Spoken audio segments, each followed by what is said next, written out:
Shalom Bapak Ibu, kembali di 5 menit penuh harapan. Kita lanjutkan pembelajaran kita tentang hakim-hakim di Israel. Kalau Bapak Ibu mengamati secara cermat Bapak Ibu, maka hakim-hakim di Israel itu mewakili kemerosotan moral orang Israel. Hakimnya bagus, kurang bagus, sampai kemudian terpuruk yang paling bawah nantinya Bapak Ibu indikasi. Kira-kira grafiknya seperti spiral yang semakin merosot, semakin merosot, semakin merosot. Sekarang kita masuk kepada hakim yang keempat. Masih hakim yang cukup baik Bapak Ibu, yaitu Deborah. Deborah merupakan hakim yang keempat, satu-satunya hakim perempuan yang diangkat oleh Tuhan. Deborah sendiri artinya lebah madu atau lebah Bapak Ibu. Nah, Deborah ini seorang perempuan yang luar biasa, istri Lapidot. Suaminya bernama Lapidot dari suku Efraim. Nah, Deborah ini biasa duduk di bawah pohon korma yang tumbuh di antara Rama dan Betel. Di sana dia mengadili umat Israel. Jadi orang Israel akan datang ke sana untuk bertemu dengan Deborah, untuk perkara-perkara yang mereka hadapi, untuk masalah-masalah yang pelik, yang sulit untuk mereka pecahkan. Mereka akan datang kepada Deborah di bawah pohon korma itu. Bapak Ibu dikasihi Tuhan. Nah, waktu Deborah menjadi hakim, sebelumnya Israel ditindas selama 20 tahun oleh Yabin. Yabin itu Raja Hazor, Bapak Ibu yang dikasihi Tuhan. Dan Sisera, panglima perang yang terkenal itu, Bapak Ibu. Jadi di masa itu, bangsa Israel ditindas oleh Yabin Raja Hazor dan Sisera, panglima perangnya yang sangat terkenal itu. Dan Allah membangkitkan Deborah, hakim wanita, untuk memberikan keamanan selama 40 tahun. Di bawah kepemimpinan Deborah, Israel mengalami ketentraman selama 40 tahun. Bapak Ibu dikasihi Tuhan, perhatikanlah bagian ini. Deborah itu seorang hakim perempuan yang dibangkitkan oleh Tuhan.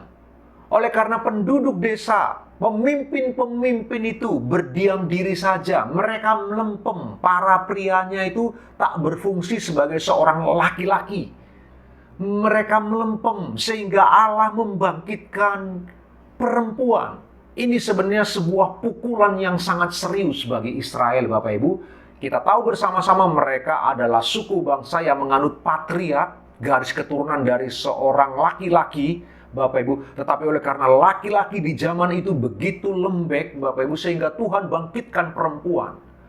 Itu seperti sebuah mempermalukan bagi para pria di Israel pada zaman itu. Nah, Deborah, pemimpin yang luar biasa, punya keberanian yang luar biasa, yang kemudian dipilih oleh Tuhan untuk memimpin umat Israel sebagai hakim 40 tahun penuh damai. Apa yang kita bisa pelajari? Bagian pertama ini tentang Deborah, Bapak Ibu, yang kita bisa renungkan. Perhatikanlah dari awal, Allah bukanlah Allah yang membedakan jenis kelamin. Bagi Allah, laki-laki dan perempuan sama berharganya. Tidak ada laki-laki tanpa perempuan, tidak ada perempuan tanpa laki-laki. Tuhan berkata demikian melalui Rasul Paulus. Jadi bagi Allah, wanita pun sama berharganya. Sama-sama Kristus mati untuk laki-laki dan perempuan. Kristus bangkit untuk laki-laki dan perempuan. Kristus menyediakan tempat untuk laki-laki dan perempuan. Karena itu setiap orang di hadirat Allah, coram Deo, istilah yang terkenal itu, di hadirat Allah setiap laki-laki dan perempuan punya kesempatan yang sama untuk dipakai oleh Allah. Karena itu, Bapak Ibu secara khusus, ibu-ibu, engkau para wanita yang mendengar 5 menit penuh harapan ini, dengarkanlah. Walau engkau lahir di dunia laki-laki, walau engkau lahir di sistem patriark, garis keturunan dari seorang pria, tapi tidaklah berarti kemudian Allah mencampakkan engkau. Allah pun bisa memakai engkau. Allah bisa menjadikan engkau seorang pemimpin yang hebat, pemimpin yang terhormat. Namun demikian, tetaplah engkau menjadi seorang wanita yang tunduk dan mengasihi suami, seperti Deborah. Dia punya suami yang namanya Lapidot. Dia tetap tunduk kepada seorang suami, sekalipun dia seorang hakim di Israel. Dia tahu panggilannya sebagai seorang ibu. Dia tahu panggilannya sebagai seorang istri. Dia tahu panggilannya sebagai seorang hakim. Para wanita, engkau harus tahu panggilanmu. Panggilanmu bukan hanya seorang istri. Panggilanmu bukan hanya seorang ibu. Tuhan bisa panggil engkau untuk banyak hal yang lain yang berbeda.